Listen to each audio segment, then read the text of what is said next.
Mesdames et messieurs, bonsoir et bienvenue dans ce 13h de l'actualité sur les Télévision. Voici les titres. À Parakou, une rencontre de sensibilisation a réuni autorités locales et femmes du marché pour alerter sur les dangers liés à l'utilisation des sachets plastiques dans l'emballage des repas chauds. À l'international au Cameroun, des acteurs de la société civile dénoncent des réceptions au palais d'Etoudi en soutien à Paul Biya à 2 mois de la présidentielle. En sport, le béninois Jean Dos Santos, alias The Black Panther, remporte la ceinture africaine des poids légers en MMA après une victoire expéditive à Abuja. Plus de détails dans ce 13h.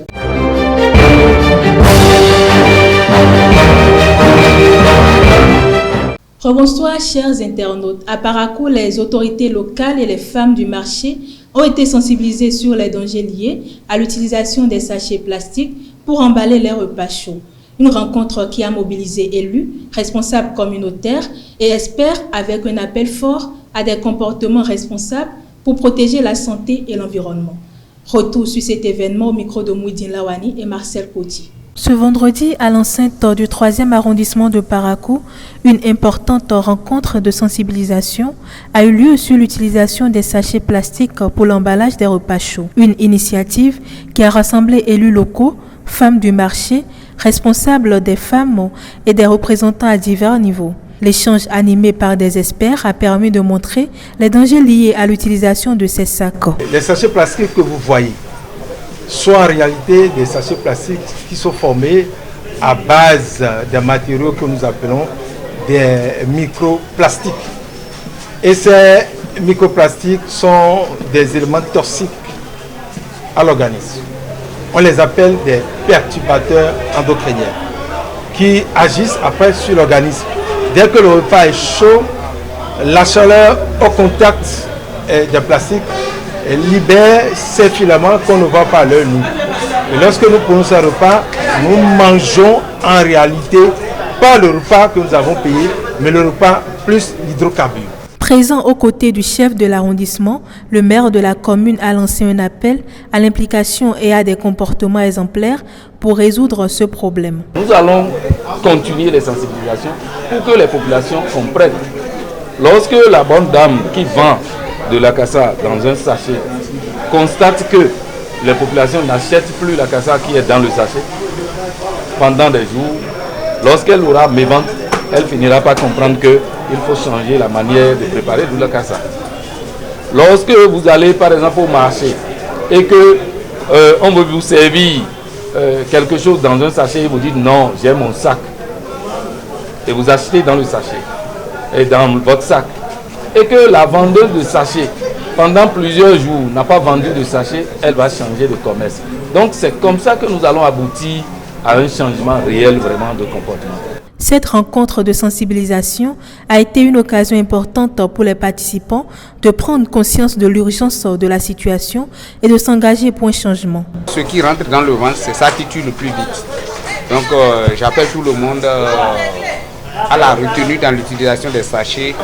Je prends l'engagement dès à présent d'utiliser les feuilles de teck par exemple en achetant mes akassa et autres, et en allant au marché de faire comme nos arrière-grands-parents faisaient, acheter des paniers, utiliser les paniers pour aller au marché, ou les sacs fabriqués en raffia, ou encore utiliser les plats ou les bols en porcelaine ou en argile, ce que nous fabriquons ou les artisans fabriquent aujourd'hui, et je tiens à leur encourager davantage qu'ils produisent plus et que le gouvernement ait un œil sur leur production afin que tout ce qu'ils produisent nous revienne à un coût minimum. C'est sur une note d'espoir et de détermination que cet échange a pris fin. Les participants sont désormais conscients de l'importance de travailler ensemble pour protéger leur environnement et leur santé. À la maternité, chaque minute compte pour la santé d'un nouveau-né. Le docteur Daouda Amidou nous explique l'importance des analyses pédiatriques dès la naissance et les risques que peut courir un enfant si ces examens ne sont pas réalisés à temps. Suivez-le au micro de Elvi Kongbeto. Pour les nouveau-nés, de façon classique, les pédiatres généralement, ils demandent un bilan infectieux. c'est-à-dire que la numération formule sanguine pour voir dans le sang de façon générale, et comme la goutte épaisse même, avec densité parasitaire, ils le demandent de façon systématique s'ils doivent demander un examen chez le niveau de la CRP. Vous voyez, chez le nouveau, c'est un marqueur de l'inflammation pour voir, parce que le nouveau-né peut naître même déjà avec certaines choses, certaines infections. C'est possible. Donc, ils regardent tout ça systématiquement. Si ils sont appelés pour consulter l'enfant, pour voir en même temps tout ce qui ne va pas peut-être déjà au niveau sanguin chez l'enfant. Voilà.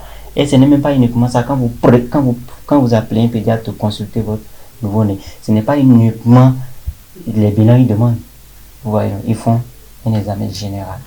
En réalité, c'est-à-dire que observation d'abord, examen physique de l'enfant, et après ça, ils demandent les bilans que je vous dis. Il y a un bilan même que je viens d'oublier parce qu'il y a ce qu'on appelle la glycémie aussi de l'enfant. Un enfant peut naître même et être en hypoglycémie. C'est des choses quand vous ne faites pas pour diagnostiquer l'hypoglycémie chez l'enfant, ça peut emporter l'enfant par la suite. Ce n'est qu'un pédiatre qui est habilité vraiment à consulter l'enfant et à dire ah, il y a telle anomalie chez tel enfant. Les anomalies, je vais vous donner un exemple des anomalies cardiaques au niveau du cœur. L'enfant peut naître avec une anomalie cardiaque au niveau du cœur déjà. C'est le pédiatre qui est habilité à nous détecter ces genres d'anomalies, la voix déjà que ah, il y a telle anomalie cardiaque chez l'enfant. Vous voyez, il y a des anomalies neurologiques aussi qu'on peut détecter chez l'enfant. C'est des exemples, juste des exemples d'anomalies qu'on peut trouver, plein d'autres anomalies. Ouais, mais ces anomalies doivent être détectées précocement pour la santé assurée de l'enfant par la suite, pour un bon développement et la croissance.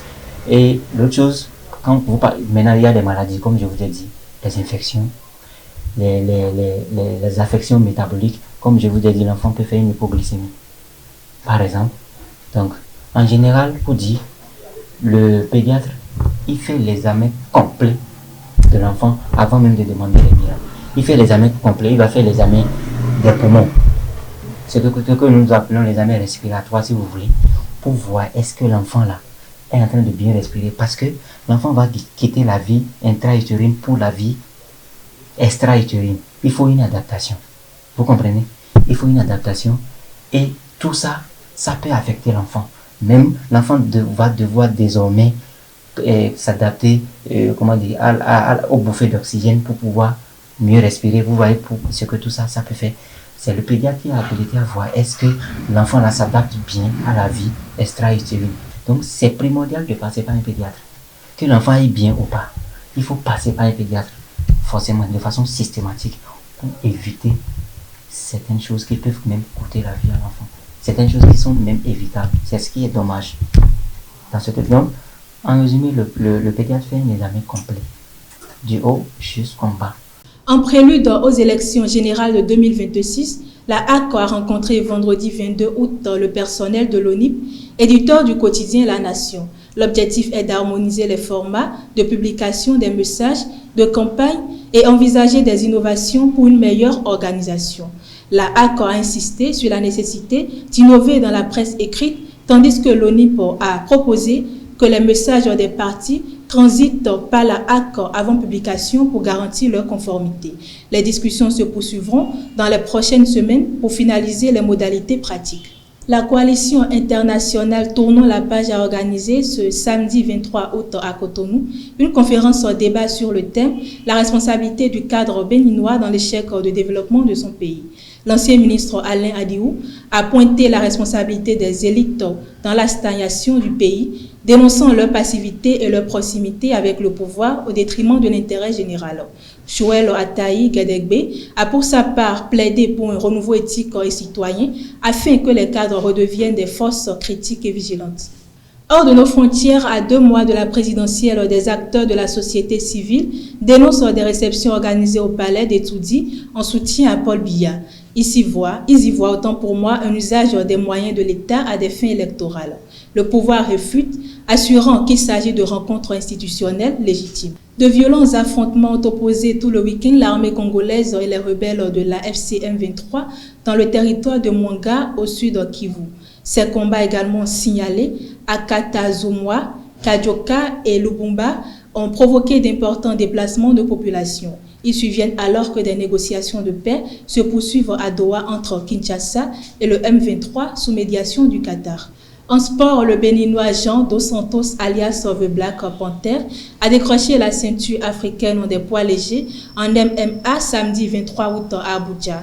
À 27 ans, il s'est imposé face au Nigérian Jibrin Inuwa Baba en infligeant la défaite la plus rapide de la compétition. Ce sacre marque son premier titre majeur et propulse le Bénin sur la scène continentale des arts martiaux mixtes. Et pour finir, l'international béninois Tosin Anyegou a offert une performance décisive ce week-end en inscrivant un superbe but contre le Stade Rennais. Actif et percutant sur son couloir, l'attaquant du FC Lorient confirme sa montée en puissance et s'impose comme un élément clé du dispositif des Merlus. Mesdames et messieurs, c'est tout pour ce 13h. Merci de m'avoir suivi. À très bientôt.